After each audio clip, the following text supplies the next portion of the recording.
she wasn't ready again, but you don't get another chance. Okay. Are you recording? Don't be nervous, Elliot. I'm not nervous. Okay. So this is a presentation on my Israel trip. We're gonna cover Timna Valley, Jerusalem, and Sea of Galilee. Wow! Yeah, Elliot represent. So this is our team. We're missing a few people because they didn't want to be in the photo. But I'm right in the corner. Yeah, cool. So basically, I'm gonna cover like everything kind of chronologically of what I did there. So yeah, I definitely forgot a lot of things because I didn't write it like while I was there. I wrote it like towards the end of the trip and when I came back also. So don't expect too much. But yeah, for those who don't know, the reason why I went here was because of him. He was our professor. He was a visiting professor. He is an archaeologist and professor at Tel Aviv University, which is in Israel. But he was here at San Diego State last fall semester, doing a course. He invited like 6 students from, he taught 3 classes. He invited 6 students from all 3 classes combined. But like 4 of us were from my class, and then other 2 from other classes. But yeah, there was like a application process, as most of you know, and I somehow got into it. But yeah, all right. So, what is archaeology? Does anyone know what archaeology is? Oh. What? When you dig up fossils. Dig up fossils. Okay.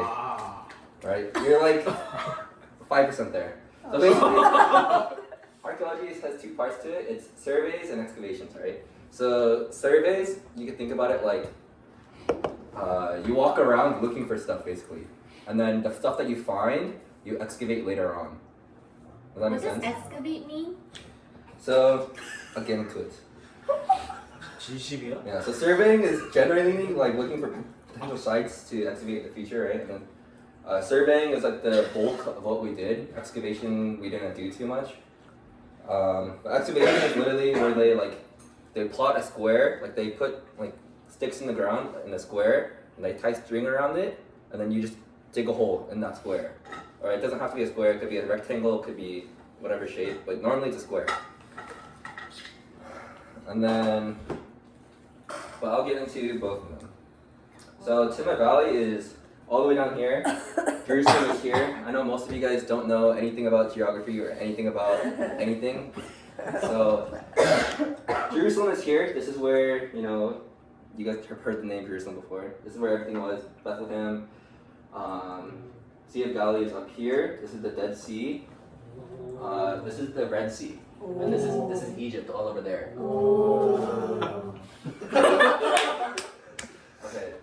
So we landed in Tel Aviv, which is here, and then we drove all the way down to Timna. That's like a 5-hour drive. Because the West Bank is here, and you're not allowed to. You technically can drive in it, but our rental car agreement was that like you can't drive through it, so we like had to drive around. Yeah. Why? Because rental car company don't want you to die. Oh, it's a liability. Alright, so this is Timna Valley. So this entire presentation is all just photos, and I'll be speaking through it. But maybe like 80% are photos that I took, and then the last 20 are just stuff I found online. But yeah, this is one I took. This is just the Valley of Timna. A lot of rocks, right? This is pretty much all we saw like, all throughout. But anyone know what these mountains are in the background? Can anyone guess?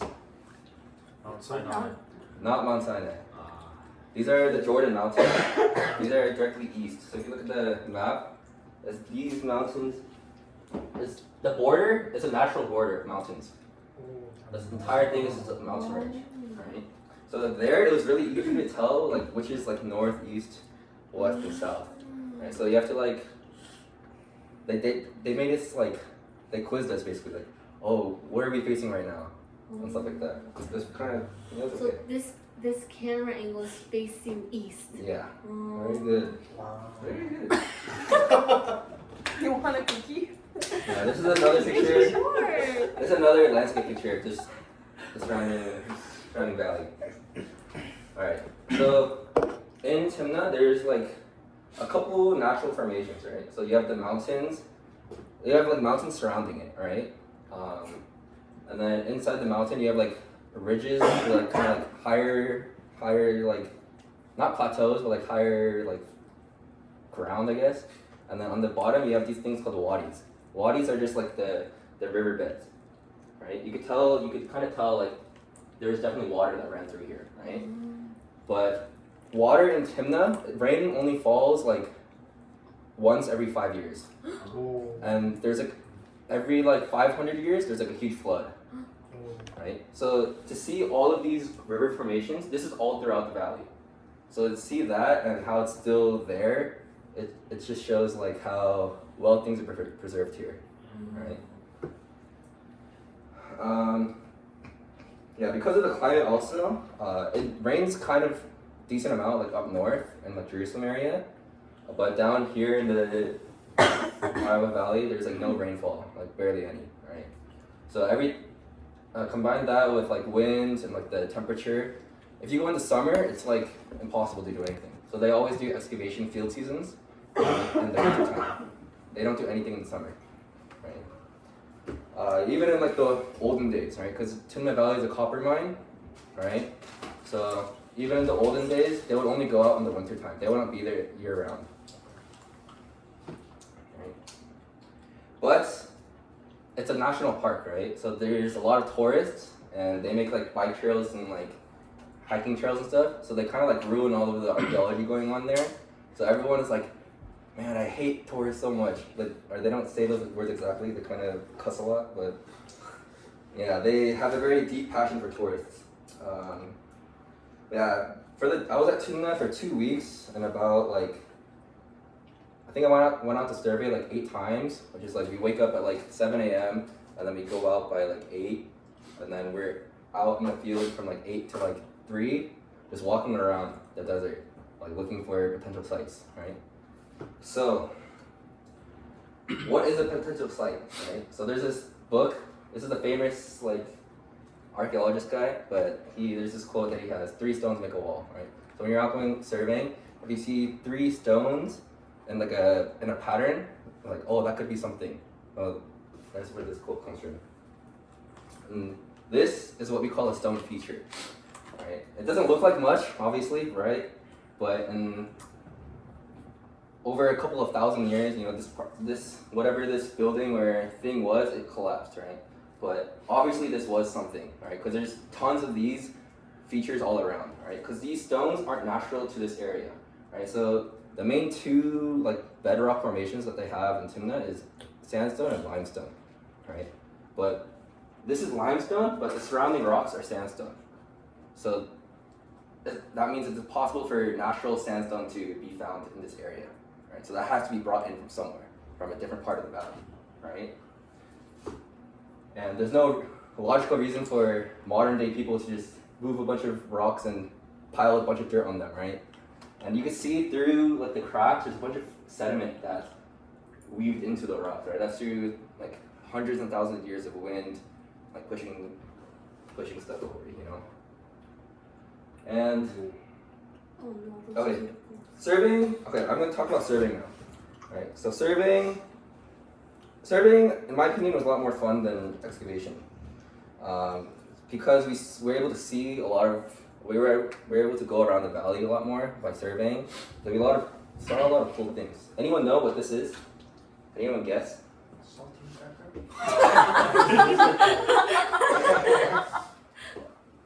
Is it something in Minecraft? I don't know. Oh. This is an ostrich shell. Oh. From an ostrich egg, right? Oh. So back thousands of years ago, natural wildlife, a lot of the natural wildlife that used to be in Timna, what's it called? They died off, you know? What's the word? Extinct. Yeah, they became extinct, right? So ostrich shell, there's an ostrich like nest here. So there's like a bunch of eggs scattered around this area. Right? It was already like found like a couple years back, but we were able to stop by it, and it was pretty cool. I thought it was really cool because they're still like hard. I picked one up, and it was like, yeah, it's pretty cool. Another thing that we saw was this. Anyone know what this is? Anyone guess? Not a tomb, not a mine shaft. This is a leopard trap. Oh. So leopards also used to roam the valley, right? But they were killed off and became extinct because like all the people that lived there, they don't want the leopards there anymore. You know, of course, because the people that used to be here, they also had like livestock, you know, and the leopards would obviously try to kill the livestock, right? So they had leopard traps around the valley, right? So the way that this works is like this, right? So the leopard goes in to try to get the meat. When it gets the meat, the string falls, and then the door falls, and then all the stones crush it to death. Oh, that's really sad. It's a leopard. It's basically like a really big mouse trap. Basically, yeah. I thought it was pretty cool. This specific photo, I didn't see it, but I saw like 2 of them. Yeah, that was pretty cool. Alright, and this is an old mine shaft that we walked by. This is not a copper mine, this is a manganese mine. Alright, I'll get into that a little later. Alright, so now, any questions on surveying? No questions on surveying, okay, cool. It's pretty simple, right? You just walk around looking for stuff. Alright. Yeah, so now excavations, right? This formation is called Slaves Hill, right? So the reason why it was called Slaves Hill is because back in like the 1940s-ish, there was like this archaeologist guy named Ben Rothenberg, right? He's this British guy. They came into Timna Valley because back then they knew that Timna Valley was like a huge copper mine, but they believed it to be like the dates of King Solomon, right? King Solomon, King David, using the copper to build the kingdom, right? So that's what he thought, that they used this hill to keep all the slaves on because of the natural like defensive like formations, right? So they just brought up the slaves here, and then they left them there, and then they went off to mine in the mountains over there or surrounding, right? And this is the Jordan Mountains, right? That we talked about earlier too, right? But my professor, he's like the lead archaeologist for the project right now, and by carbon dating the material found here, it still lines up with the dates of King David and King Solomon, but they ruled out that it's not a place where they kept slaves, but for the wealthy people, for the elites, right? The reason why is for a few things, but they just kept the name Slaves Hill because, you know, like, why change the name? But yeah, we mentioned copper a lot of times already, but what is the like process of making copper? You melt it. You melt it, right? With what? How do you melt copper? Fire? Okay, right. Yeah, so basically for copper, I think I have a picture. No, I don't. So for copper, the copper is found in the mountains in the surrounding. There's a whole bunch here. Most of the mines were found here, but you mine copper and then you put it into a furnace with like other minerals, like we just call it flux, right? So it's the manganese that I mentioned earlier, and also another mineral called hematite. So you melt these two together at super high temperatures, right? And then the flux, it captures all of the like impurities of the copper ore, and then the copper, it settles at the bottom because it's more dense, right? And then so you have the copper at the very bottom, and then you have like the impurity layer of the smelting, and then after it's cooled down, you break open the furnace and then you pick out the copper that's on the bottom. Right. So that's how they mined copper back in the ancient days. The process later, like, it evolved over time through the Egyptians and through the Islamic people that are also here way later on. But you see these black little mounds on top. Anyone guess what that is? Fire. Incorrect. These are slag mounds. Slag is the byproduct of copper production, right? Which is that impurity layer. Slag isn't it's not a natural mineral found anywhere. It's a man-made mineral. It's only from like mineral byproduct when you smelt stuff, right? So these slag mounds, they've been here for thousands of years. Right? So it's very evident that people were here at one point, right? So it's not an argument of like, oh, was it actually like a place that people were at? You know, that's way out of the question. But yeah. So this is kind of a diagram, kind of blurry, but this is a diagram of what it probably looked like way back then. So they would go around this pathway, and this little thing, this is where they believe that they kept like their like donkeys and camels, like a little stable kind of thing, right? Because they excavated this area, and they found a lot of poop. Not human poop, but specifically donkey poop, and only donkey poop here, right? Nothing else was found there. Right? And there's also like stone features, stone structures and it's shaped to like exactly how this looks right now. Right? And then you can see the background. This is where they smelted the copper on top of this hill. Right? But the reason why they smelted on top of the hill is what? Can anyone guess? To pour down the copper Wrong. transportation. Because of wind. You need winds to make the fire hotter, right? So on top of the hill, there's better wind, a lot more wind coming into the furnaces. Right. So this is a picture that I took on top of Slade's Hill. Oh, you like to go on. All the black, you can see all the black stuff, right? That's all slag. That's all slag. Alright. But yeah, in this photo also, this is also on top of Slade's Hill. There's also, you kind of, its photo's kind of blurry, but you can also tell that there's like stone features here too, right? That's in between the slag, right? That's, if you have it from like a bird's eye view, you can see that all over Slade's Hill. Just circles of black and then circles of this colored like stone, right? But these stones, these are limestones, but the bedrock of Slade's Hill is sandstone, right? So these limestones were brought in from the surrounding mountains, right? To make these little like house structure things. Right. This is what we dug 2 holes, one this hole and then this hole, and then yeah, this is someone's butt. Yeah, but essentially what we would do is we would just dig up like all these. We would just dig up like sand, dirt, whatever, and put it into these buckets, and then we carry it over to a sieve.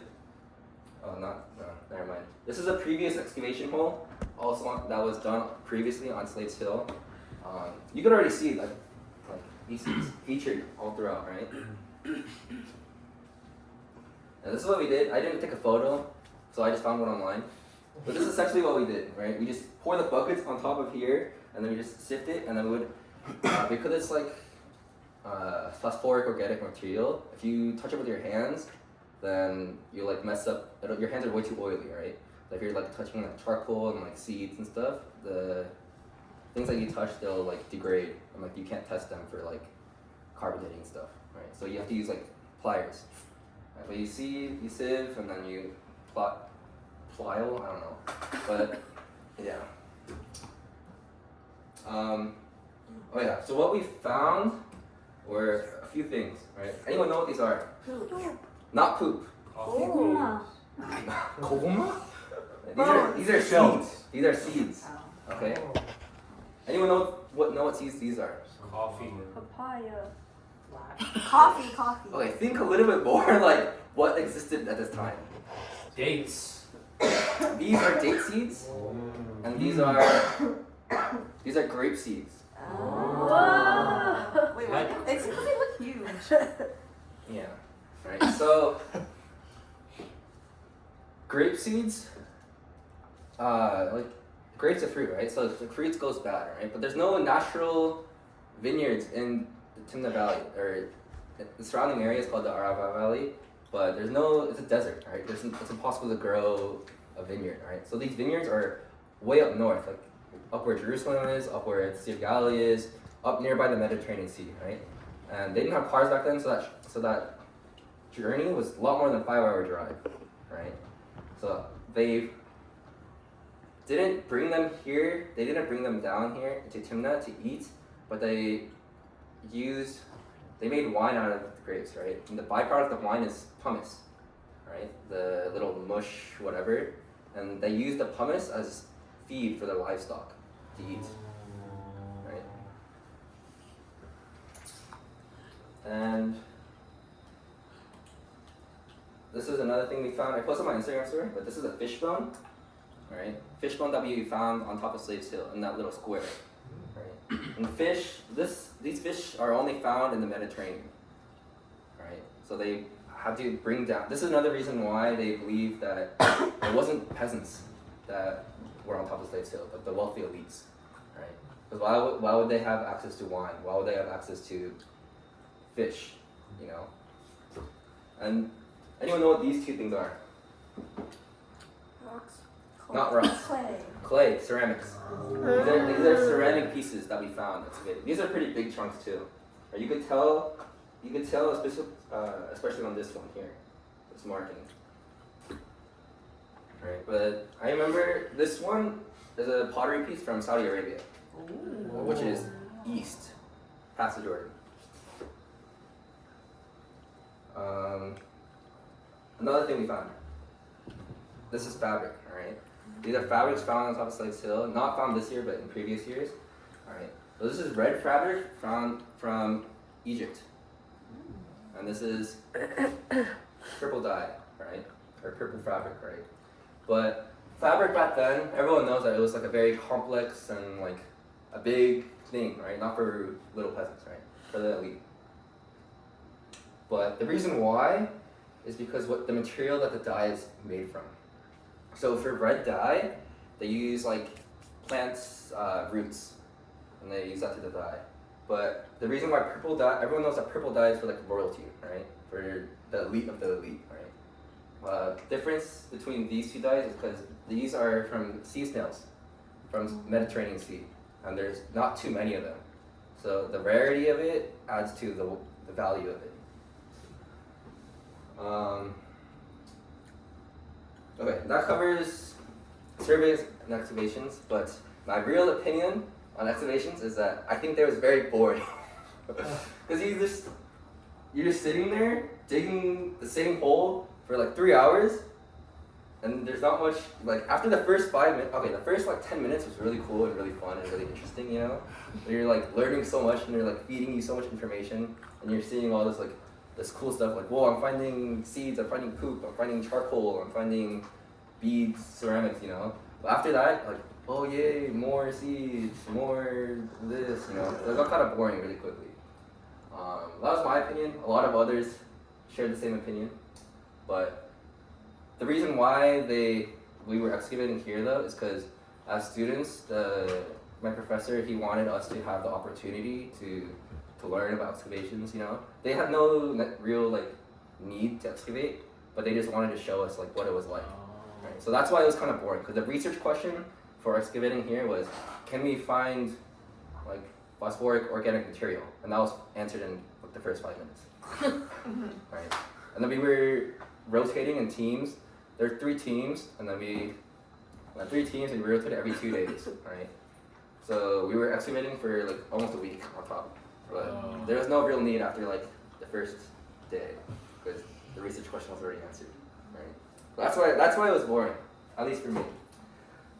Surveying was really cool though. It was really hot, but it was cool. But yeah, any questions on surveys or excavations or anything? Yeah. Do you need permission to like excavate? You need, that's a good question. You need permits from the IAA, which is the Israeli Antiquity Authority.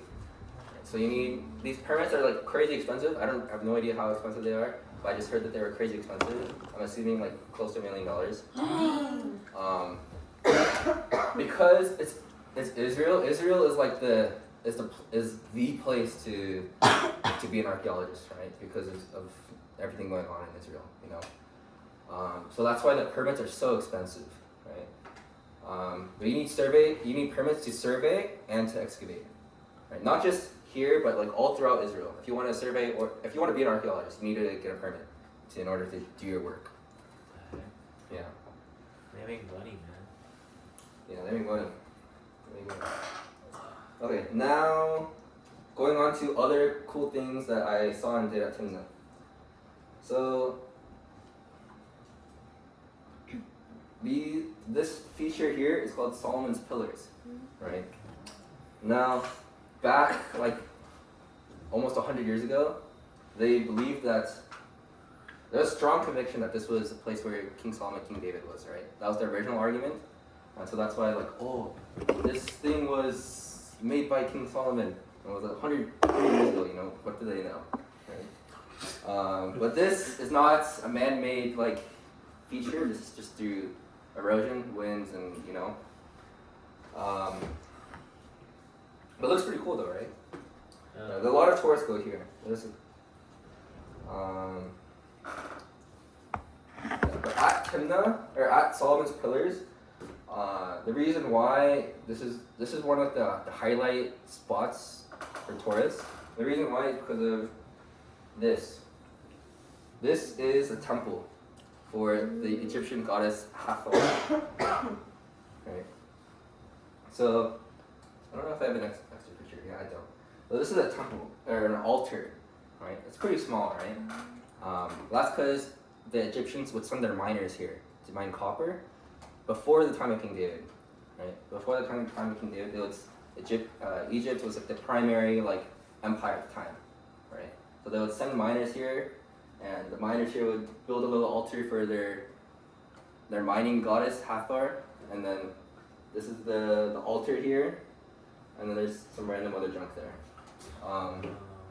But this is at like the side of Solomon's Pillar. So that's where there was a copper mine there.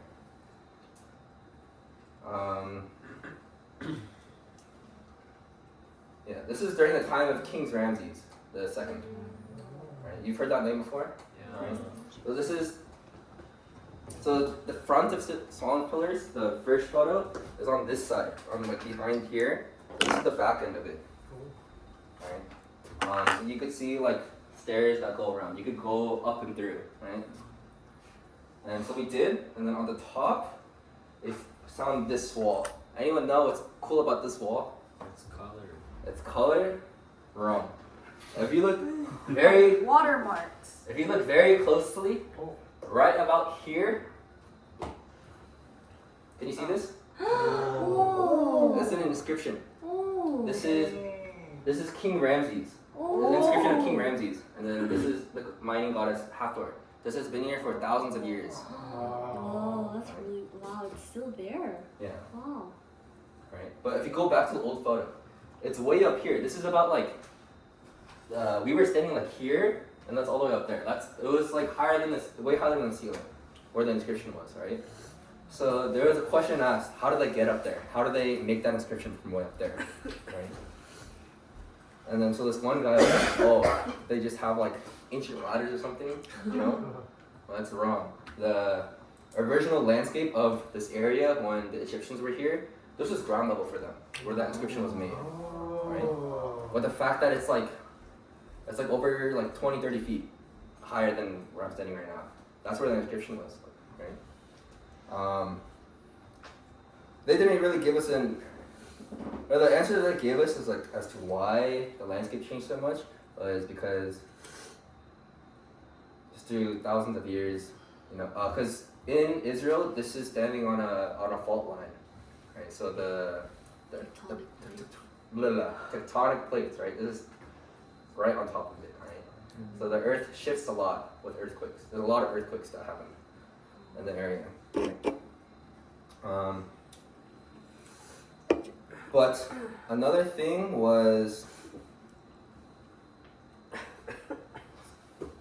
Pangea happened, right? So based on carbon dating with the Earth, like there is a supercontinent known as Pangea, right? Like millions of years ago, right? And then the Earth split, right? And then all these different features were found, right? So this valley, Timna Valley, has a sister valley with the same exact build in the Jordan called Feinan, right? And it's about like a 2-hour drive away, but these were once one valley way back then, right? And there's both copper, both used for the same exact thing, and they were once together, but now they're split, right? So the answer to that, in the academical sense, was Pangaea.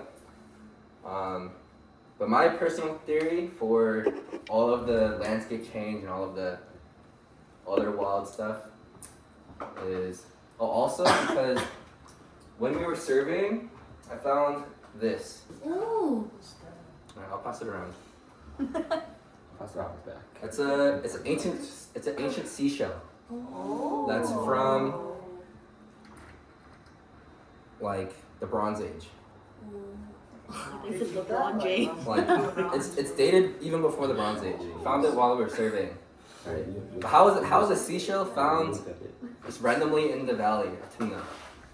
Oh, the water. Water, right? This used to be ocean floor, right? There's I don't think I added the picture, but there's you can see the stratigraphy. Stratigraphy is like the term they use to like look at layers between rocks, you know. But there is one wall, I don't think I added it, but you could see so clearly the different layers of time throughout the wall. And there's one layer, it's all just ocean sediment. And you can see like stuff that's only found in the ocean, like that, right? So that goes, how is this there, right? Going back to the theory, right? So one was Pangaea. My theory was, are you guys familiar with the young Earth theory? Anyone heard of that? What, the Earth is 4,000 years old? Yeah, right. So, in the Christian sense, there is a theory for an argument of the Big Bang, right? So it's like the science proves that the Earth is like millions of years old, right? But the young Earth theory is that God created already existing world. Right, because when you created Adam and Eve, they were already fully adults, right? So there is this theory that God created the earth and it was already a couple million years old, right? So because of that through that argument, they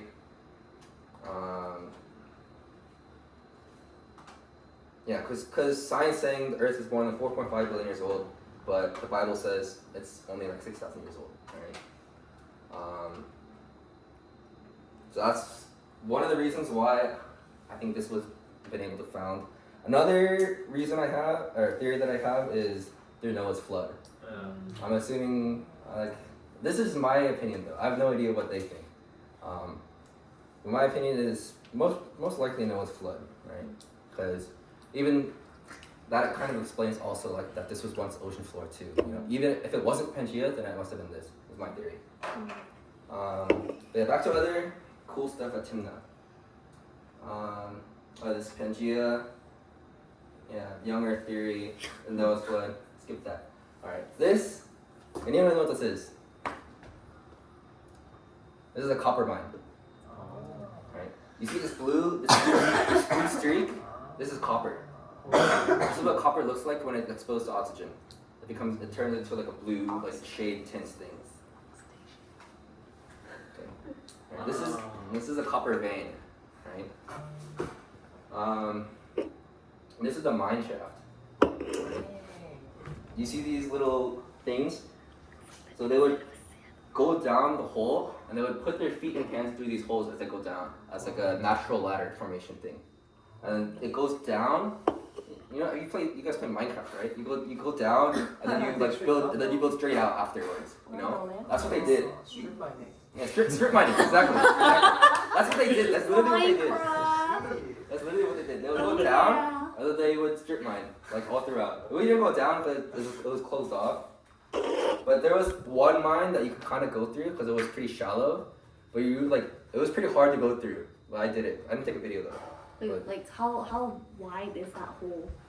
This hole is like your body, like shoulder width almost. Like my shoulders would have been like here, right? Like barely enough room. So you can't like just jump in straight and just drop all the way no, down. you would die.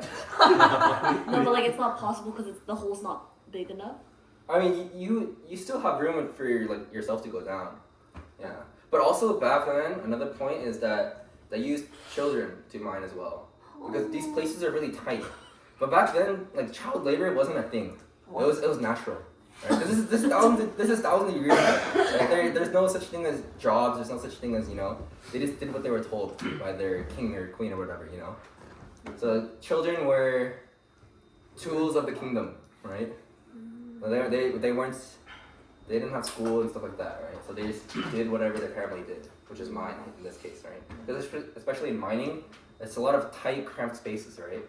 And for big adults, you can't really fit in there, right? So they use children a lot of the time to mine. Right? And this is another one of the mines. You can see this giant hole here. We went up this and then went on top of the hill. There's like a ladder thing that they had. It was pretty cool. But these other holes, these are all copper mines. All throughout here. These are all copper mines. Alright, so going into making copper, I kind of explained it already. But I talked about a flux, right? A flux is necessary. It's always important. It's like you can't smelt copper without a flux, right? The flux is another mineral that you use to to separate the copper from the ore, from the rock, right? And the rest of the rock will stick to the flux, right? So the main fluxes that they used was hematite and manganese, right? This is a manganese mine. Actually, no, this is a copper mine. You can see the blue streaks here. And more copper here through the blue. And this is hematite and this is manganese. They look kind of metallic almost, right? Hematite is they use it for iron production as well. And this is a manganese mine. This is actually, I went down here. This is one of the biggest mines that they had, like the deepest ones. We only walked through 10%, but we literally walked for 5 minutes, and we only went through 10% of the mine. This was a really deep mine, but a couple years back, bats invaded the mine after they already abandoned it. So this became a bat cave. You can't really see the bats in this photo because it's dark. But here's 1, 2. These two things right here are bats, and also this thing right here is a bat. Yeah. You can't really see it in the photo, and we took videos too, but you can't really see them. All you see is you just see blurs flying around. It's really small, bats. I don't know if you've ever seen a bat before. But really small. But the entire time I was walking through the cave, I kept saying, "I'm Batman." Okay, going to another thing. Anyone know what this feature is called? Anyone guess? What does it look like? Pillar. Pillar. Incorrect. Mushroom. This is called the mushroom site. Oh, wait, that's so iconic for you. Ironic, I mean. Well, this is called the mushroom site. This is a geological occurrence, right? This is a really rare geological formation, right? Where erosion and wind kind of kill out the bottom, and it just leaves this top formation on top, right? It looks pretty cool, right? But this is also used as a smelting site, around. So it's already been excavated in the past.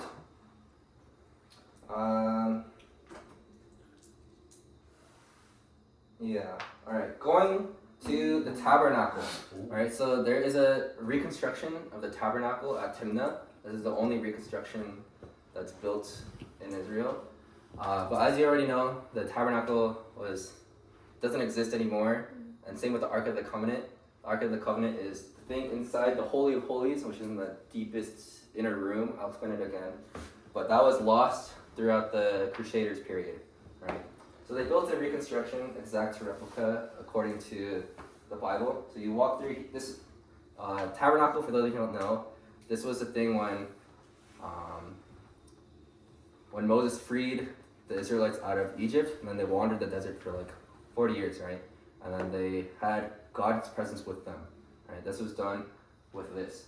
They built it and moved it around with them wherever they went throughout the desert, right?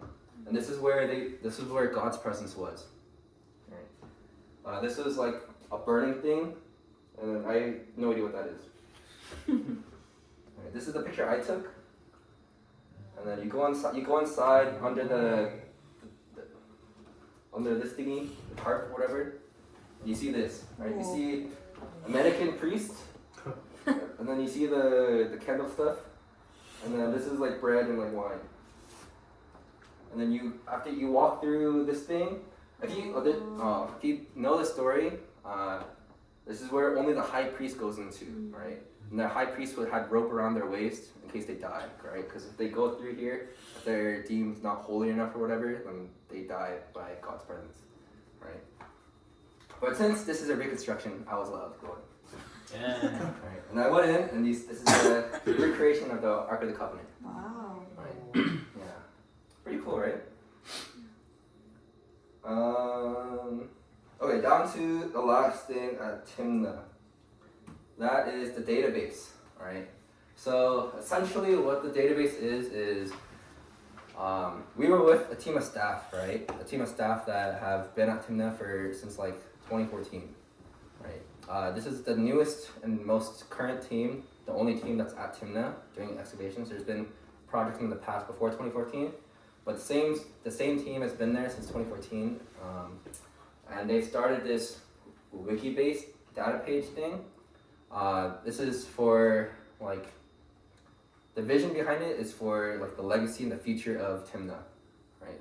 For future projects, whoever's going to be there in the way later on, because there's so much work still left to do there in terms of excavation and surveying. And yeah, we spent a lot of time doing this. After we come back from surveying or excavations, we would wash up and eat lunch or whatever, and then we would do this for like 3 hours every day. And some days, instead of going out and surveying, we would just do this the entire day. We would just be inputting crap ton of information. We would just be inputting. Software engineering. No, there's an intern there. What? There's a comp sci intern there. What? Who came from Paris. Whoa. Yeah. But yeah, anyways, we would just be doing this the entire time. It's exactly like Wikipedia. You just input information. It was very long, very tedious. It was cool though. Right, this is us working there. Yeah. If you, let me go into it actually. I want to show you something. You go into it, this is what it looks like. It's pretty empty right now, right? It's not too much there. That's because they've been doing this, they started this about like 5 years ago-ish. So it's still a lot of work to do. But if we look myself up, I am here. Oh, I inputted a lot of stuff, a lot of sites, and they named them all after me. What? Are you serious? Elliot's depression? Yeah, so we would just input sites, and then just like, or we would write descriptions, and then we would just put in like a bunch of other stuff too. Yeah, that's pretty cool, right? Elliot's sorrow. Were you okay? No, it's because we kept finding more and more sites as we were out surveying, and That were then unnamed? that haven't been found before. Whoa. So this is like a common thing with everyone. We kept finding more and more stuff, and we didn't want to input into the database because there's just more work to do, you know. So we were like, oh, we found another thing some more work to do. Right?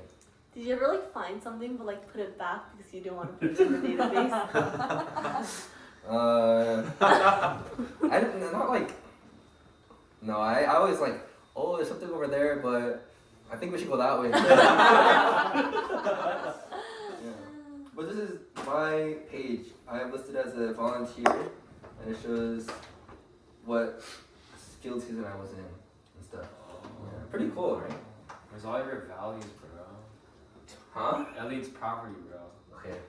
Anyways. Alright. So now okay, this concludes Timna. Any questions on Timna Valley? No. Alright. Okay, so when we were driving down to Timna, we drove through the city of Gath. Anyone know what Gath is? It's a biblical story. Everyone knows the story. Gath is a Philistine city, an ancient Philistine city. And this is where David and Goliath. Oh. This is Hey, where- this is like, you're getting Dude, it. I'm like, This is where David killed Goliath. send me to The Tim. Philistine city. We drove through it on our way down. I thought it was pretty cool, right? And then another place that we drove through. Oh, this is Whoa. what Gath looks like now. Oh, wow. Right. And this is the archaeology done at Gath. This is the ancient Philistine city that was there. Right. And then another thing we drove by was Arad. This thing here. Right. Arad. This is the picture I took when driving down. You see this thing? We're like miles and miles away, but you could see the walls here of the old city. Oh. Just on the freeway. This is like a sky view of what it looks like. This is the ancient city. Right. So the story of Arad is that it's mentioned 3 times in the Bible. Once in Numbers as a Canaanite city, and again in Joshua and Judges. The importance of it was that they used to have a temple here, a synagogue, but then later on, like Jewish law became like there can only be one temple, in the main temple in Jerusalem. So all other temples worshiping God must be like taken down, right? And then so in 2 Kings, King Hezekiah and King Josiah like rebuked Arad for like being bad people, basically. Yeah, it's pretty cool. I thought this was really cool driving by this. And then also we drove by, this is the West Bank here, and we had to connect here to go down. We drove down the south end of the Dead Sea, and this is where they believe Sodom and Gomorrah used to be. Wow. The ancient city of Sodom and Gomorrah, right? This is like the evil cities, and then God like destroyed them, you know? Right? This is that area. Wait. I thought Hittites and Amorites were like a clan of people, but it's also a name of a place. This is where the clan of the people lived. Oh, okay. Way back then, during the time of Abraham and Lot, right? This is the picture I took when we were driving down. This is the south end of the Dead Sea. And then this is another picture that I found online. That's really pretty. Alright, okay. Driving back up. Driving on the way down, I didn't drive. On the way back up, I drove. So I wasn't able to take pictures. But on the drive up, we drove all throughout the Dead Sea. So we saw the entirety of it. But since I was driving, I couldn't take pictures. But the people I was in the car with took a lot of pictures, but they didn't send me their photos yet. So I'm kind of sad that I couldn't record it. It was really pretty. Very pretty. But Dead Sea, it's the lowest place on Earth. If you didn't know that already, it's like super below sea level. I have no idea how low, but very below sea level. That's so scary. Okay, that concludes that, and now we're going to Jerusalem. So this is a map of Jerusalem. This entire area is Jerusalem, right? And then when we're referring to like the ancient city of Jerusalem, which we call the Old City, it's this square right here, right? And it's boarded off, right? I stayed like here-ish. Well, close to here, somewhere around there. I don't know. But this is the Old City. It's sectioned off into 4 quarters: the Muslim quarter, Christian quarter, Armenian quarter, and the Jewish quarter. Right? You walk through the Jewish quarter; they're all with the ears and the beard and the hat and like the black clothes. You know, that's everyone here. And no one's allowed into the Muslim quarter unless you're a Muslim. Oh. They won't let you through the gate at all. But you could walk freely throughout these 3. And then this is the Temple Mount. I'll explain more and more later. But this is Jerusalem in the time of Jesus, right? So this is the old city. This is the same old city. It looks a little different. That's because over thousands of years, the walls changed. You know, after being taken down so many times and being conquered and then being reconstructed and taken down again, and the Crusaders being taken down, reconstructed. This is just after so many thousands of years, just, you know. And so this is what the ancient city used to look like, roughly, right? So you can kind of see the similar structure, right? It wraps around, right? So this is the same Temple Mound. This is where the first and second temple were, all right? If you are familiar, yeah. Why is there Muslims and Armenians in the Old City? I'll get into it. Right. So I'll start off with Mount Moriah and Mount Zion. Right. So Mount Moriah, it's this. This is Mount Moriah. This is or later on, right? Or this is later on. Mount Moriah, as we know, was what? Anyone know? On the top of our heads. Mount Moriah is where Abraham was sacrificing Isaac. Oh. It was on the square right here, right? And it's also where Solomon built the first temple, and then it was destroyed, right? And then it was rebuilt again, and then it got destroyed again, and it became Islamic mosque. Right? So this is the mosque, right? And then Mount Zion is over here. This is Mount Zion over here. Mount Zion is where the city of David stood, right? Which is where this is after King David conquered the land of Canaan, and then he built the city onto Jerusalem, kicking out the Jebusites, right? But yeah, over time, when you refer to Mount Zion, like in modern times, you kind of like referring to like all of this area. But yeah, so what we did was we walked around this area and then went this way, and then walked out again. Right, that's the path that we took. Right. So we started off here. This sign is like over here somewhere. Right. We walked through, and then this is where you see Mount Zion, or the current Mount Zion. Alright, and then this is another depiction of Mount Zion, Moriah, and then Mount of Olives. Alright, there's another picture of the new Mount Zion, and then Mount of Olives. Alright, this is where the city of David stood here. Okay. Then we walked by, and we stopped at these little stands, and we bought bread. It was pretty good. But this is called the New Gate, right? It's called the New Gate because this is the newest gate that was built at the old city. It was originally like a different gate, but it got destroyed, and But I think this is like only like a couple hundred years old. This gate specifically, right? But if you look closer here, you can see remnants of the old gate that used to be here like thousands of years ago. And this is just built on top of it, right? So the thing about archaeology in Israel is that people have lived here since even before the time of Jesus, right? Since the Canaanites were here, which is like more than 2,000 years ago, right? More than 3,000 years ago, actually. And so there's been cities here ever since then, right? So the land has gotten much higher as people destroyed and then built over it, destroyed, built over it, destroyed, built over it, right? So there's just all this accumulation of layers all over, right? That's the archaeology around. But yeah, this is the modern picture. We started here and then we walked around and then going towards Mount of Olives, right? So this is the Mount of Olives. Mount of Olives is a cemetery. It's a cemetery now, right? But this is where the Garden of Gethsemane is. The reason why it's called the Mount of Olives is because this entire area here, go back to this picture, this entire area used to just be an olive grove, right? In Gethsemane, it translates to olive press, right? So this is the Garden of Gethsemane, this picture here. When you walked, this is another picture of the cemetery.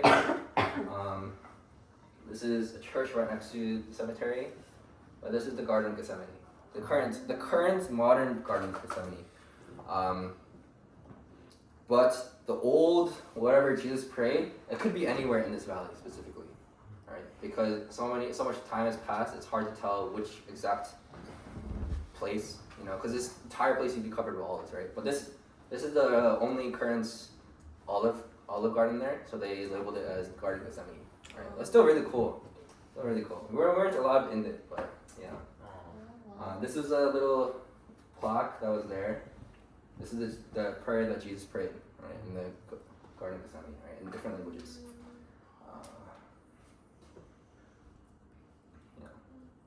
This is the tomb of Mary, the Virgin Mary. So Jesus' mom. This is right next to the Garden of Gethsemane, right? So Mary's in there? I have no clue.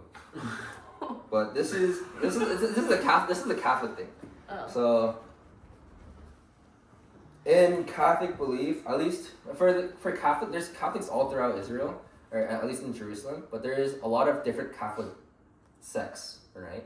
SECTS, not the other. Okay.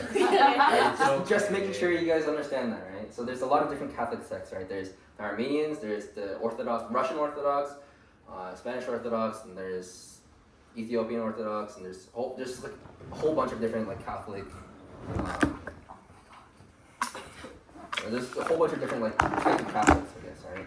But this specific Catholic church, the Tomb of Mary, it's kind of crazy, but they believe that Mary died a normal death of falling asleep, but she resurrected after 3 days, and her mortal body was taken to heaven.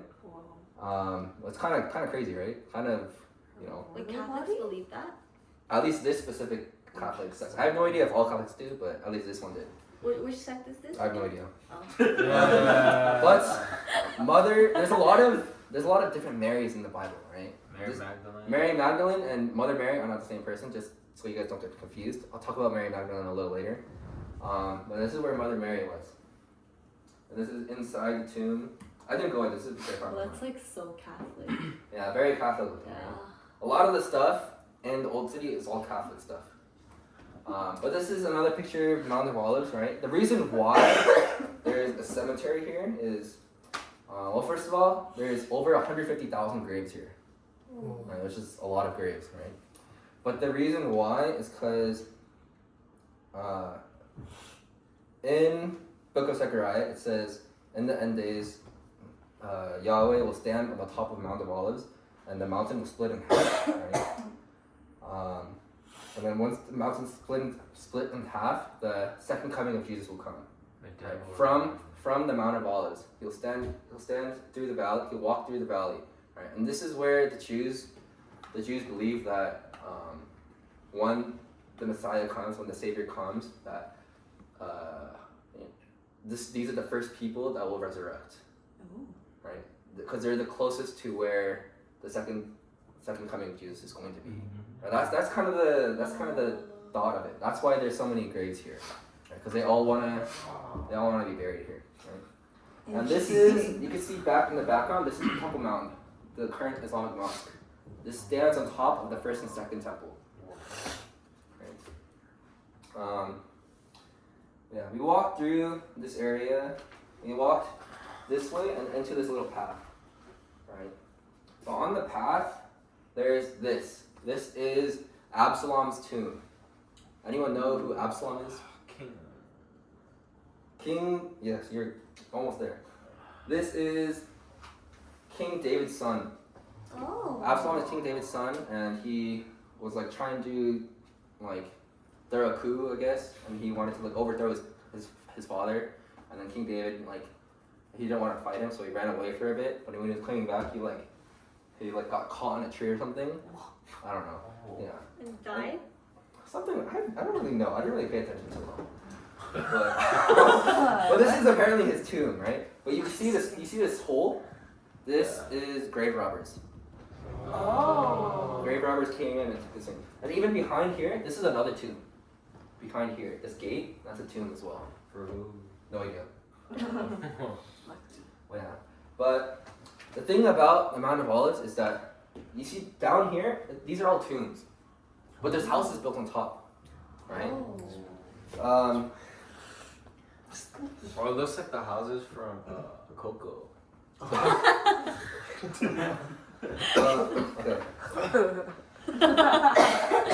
Okay, so the reason why is because, does anyone know what the most sought after thing is in Israel? Sought after? Yeah. What everyone wants in Israel. Gold. In Jerusalem specifically, what everyone wants. Real estate.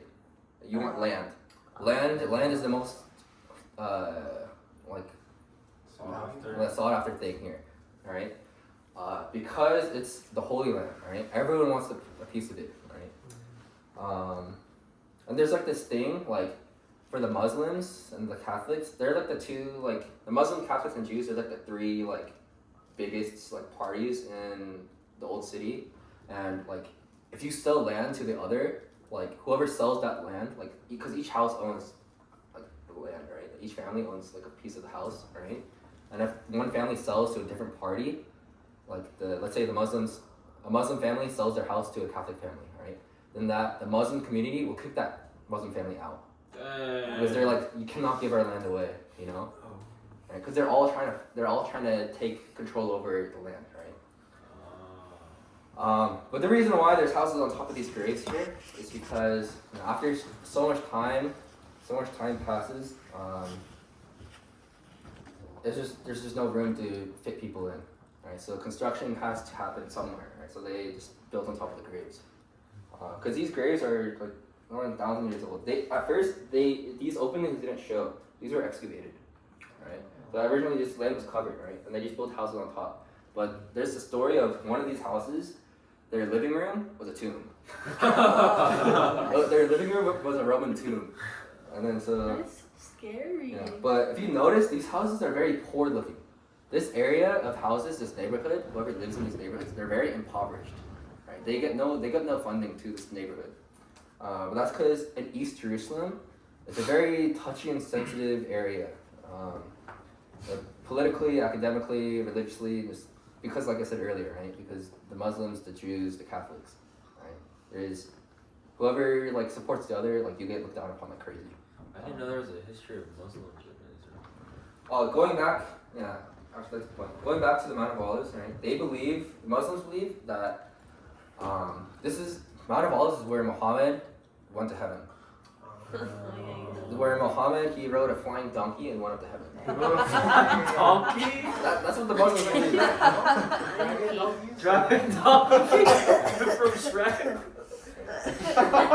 Oh yeah. So yeah, Islamic belief says that the black rock in Mecca, that's called the Kaaba, right? Yeah. So in the end times, supposedly that black rock is supposed to fly over on top of the dome. The dome is the Temple Mount, right? That gold thing that I showed you earlier. And the gold circle. Yeah, the gold circle here, right? That black space-looking rock is supposed to fly over and land on the top of it during the end times. Right. So that's another reason why like Muslims are in this area too, right? Because Muslims before Islamic belief came in, it branched off of Judeo-Christian like beliefs, right? Historically, and so they all believe that this is their land. The Jews believe that this is their land. The Catholics believe that this is their land. The Muslims believe that this is their land. Right. So I'll say Catholic and Christians like interchangeably, because the word Catholic means universal, right? And so if you're a Christian, you're like in this context, you're technically Catholic, just in this context of like Jerusalem, right? Yeah. So after this. And this is just one of the many religious and all the religious tensions are also political tensions in Israel, or at least in Jerusalem, right? That's because everyone claims that this is their sacred land, right? And all these parties, right? And that's why there's been so much heat in Israel for the past like thousands of years, ever since the time of Jesus, right? Alright, and this is the city of David. This is an archaeological place that they named the city of David. Apparently, this used to be a parking lot. And then they realized that, I think this is something. And so they removed the parking lot and excavated it. And it's this thing, right? So this is where they believe that the city of David was, the ancient city of David. Right? And at this city, there's a place called Hezekiah's Tunnel. Right? Under King Hezekiah, when the Assyrians came and tried to conquer, Hezekiah built this tunnel to escape from the Assyrians. Right? That's here too. Another feature is stone steps. These stone steps date to the Canaanites before King David. This feature here, this is before King David, King Solomon. This is when the land of Canaan was there.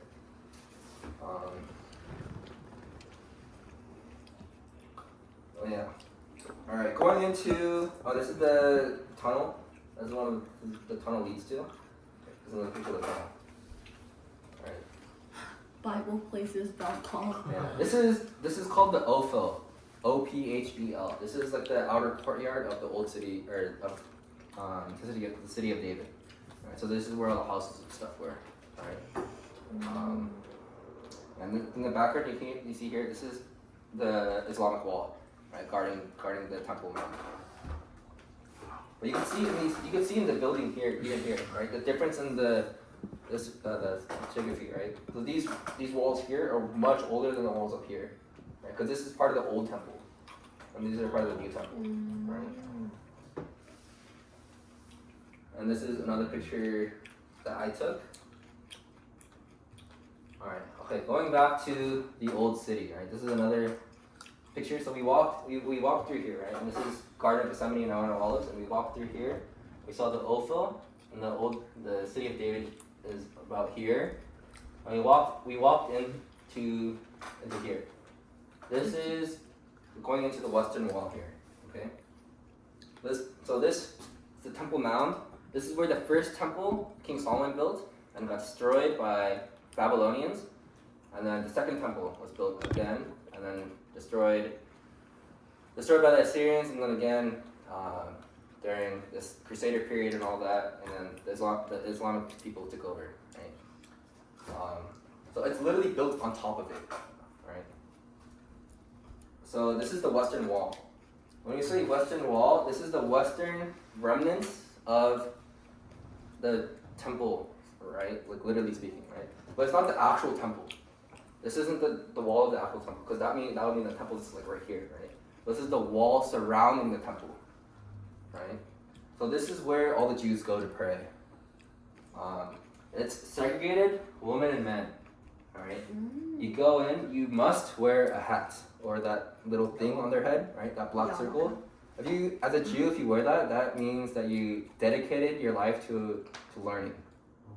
Yeah. And then they also have like the big one. The red one? No, not red one, but I don't know what it's called. But it's like a next level. I don't know. something like that. Level up. But apparently these hats, they cost like more than $1,000. What? And there's also people that wear these like bird nest looking hats thing, and they're like over like 50 grand apparently. What? Yeah, but they're like a bunch of people. The Jews are crazy rich.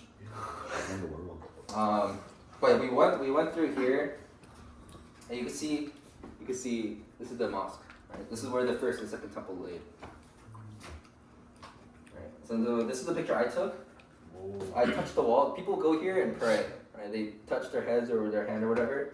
But I went during Shabbat. Shabbat is Hebrew for Sabbath, right? So Shabbat Sabbath is different in Jewish religion than Christian religion, right? Obviously ours is Sunday, theirs is Saturday, right? But theirs technically isn't just Saturday, it's also Friday. So Friday, when night falls, Shabbat starts. And Saturday, so technically Friday, when you could see 3 stars in the sky, is when Shabbat starts, on Friday evening. And then because technically, what they believe is that they believe day and night to be different, right? So the thinking is that night is actually day or something, I don't know. So that's when, it's like a weird way of thinking, I don't know. So it's technically only evening to evening, Shabbat. So after Saturday evening, after it's nighttime, after night falls, the whole city is super alive with crazy people. Because during for Jewish belief, you're not allowed to work or do any sort of labor, right? So everyone's at home and everything's quiet, right? But I went here and then I touched the wall. That's pretty cool. And this is inside the old city, just through Marketplace. And this is Via Dolorosa. This is Latin for sorrowful way. So Via Dolorosa is for Jesus, right? He was arrested at Garden of Gethsemane, right?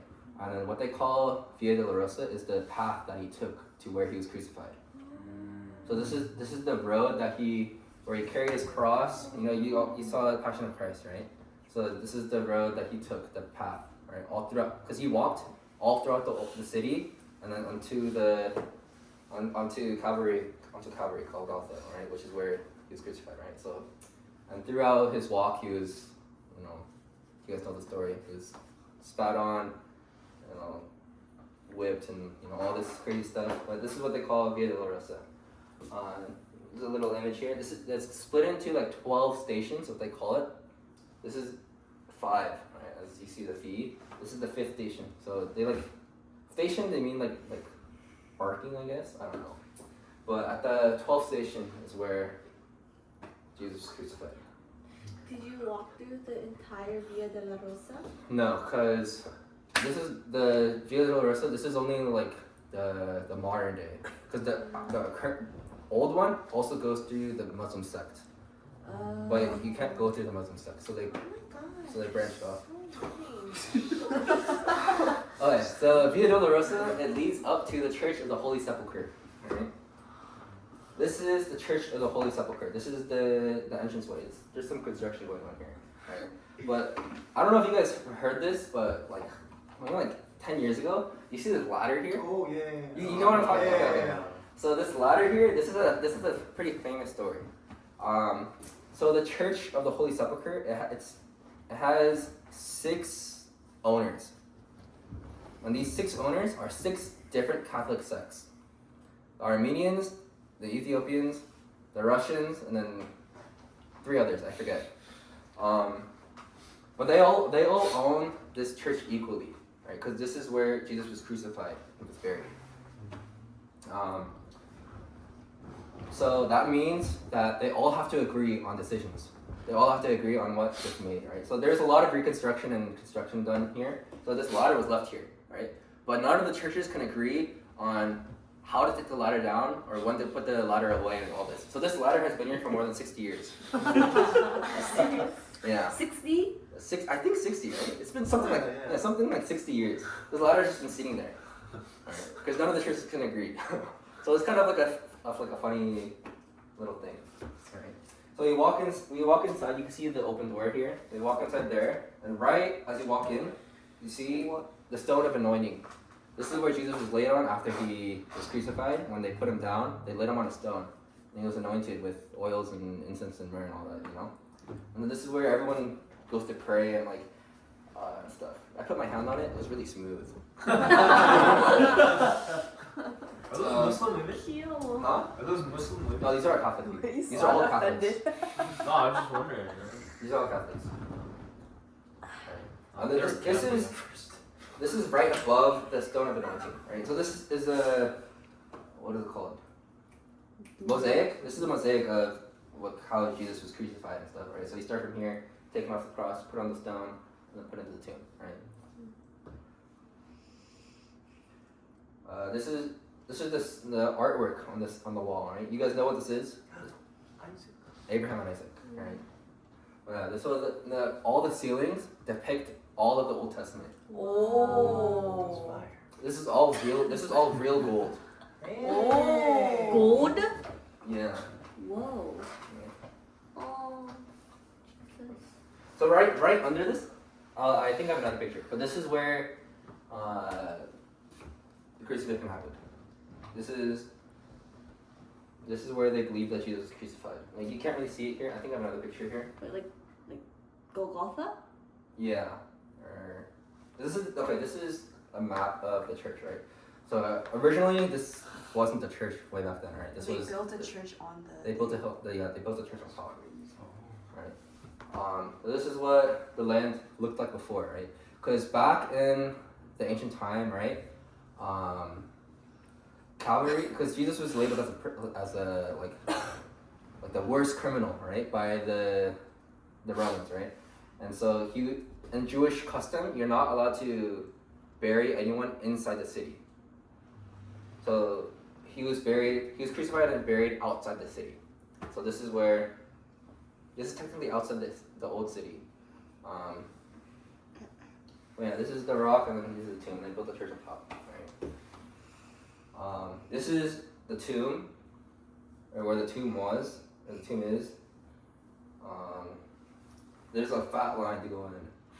And these are candles that they light all throughout the church, right? And I have the candles here. Oh. I lit them, and I prayed, and I blew them out, and I brought them home. Because apparently it's like it was okay to do. They like our tour guide was like, oh, you like he was the one that gave us the idea. He was like, oh, it's a good like memento thing to like bring back to your friends and family. So yeah, you guys can take some if you like. This is Golgotha. This is stone here that's encased in glass, where Jesus was put on the cross and crucified. That exact spot. Supposedly by the Catholics. I'll get into it again a little later after we wrap up this part. Well, yeah, this is the Church of the Holy Sepulchre. Right?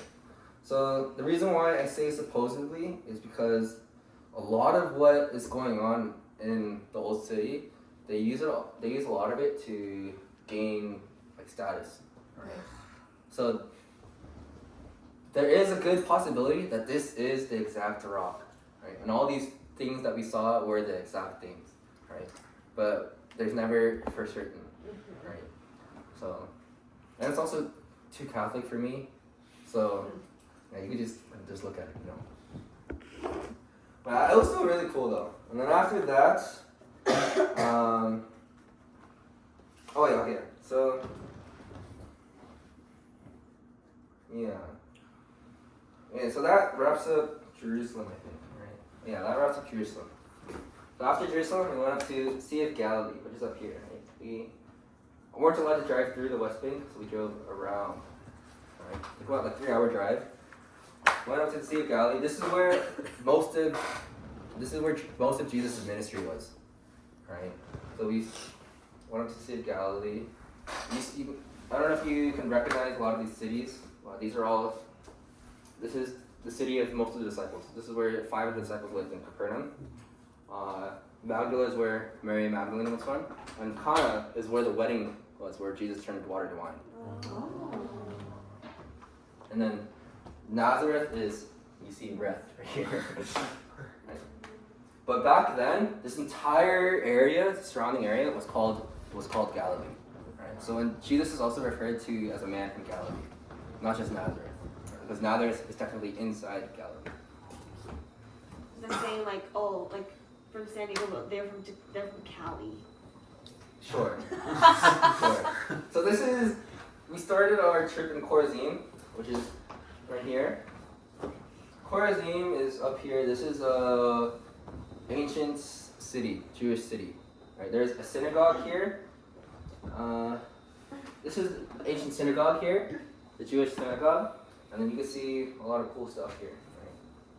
Right? This is a Jewish bathhouse. You can't really see it in the picture, but there's water here. Oh, I see it. Yeah.